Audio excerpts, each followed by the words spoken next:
ભાઈ જો સનેડો લઈને આવે છે ને માંડવી આજ ભેગી કરવી છે. અમાર બેન બુંજ્યું લઈને હાલ્યા આવે છે.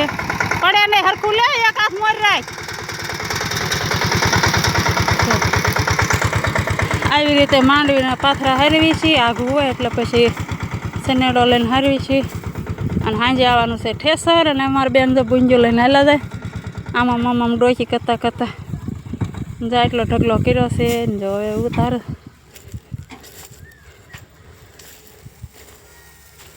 માંડવીને પાથરા.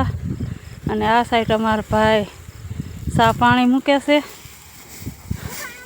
અને આ તડકો બહુ છે. ક્યાં ઠેઠ નાખ્યું જોતે જો હવે છે ને અહીંયા માંડવીની પાથરાની જે ગાંહડી કડી હોય ભૂંજા બાંધ્યા હોય એ બધા હવે અહીંયા ઠલવવાના. અહીંયા કર્યું છે ખળું. અને આવી માંડવી બેઠી છે. હાલો બધા માંડવી ખાવા.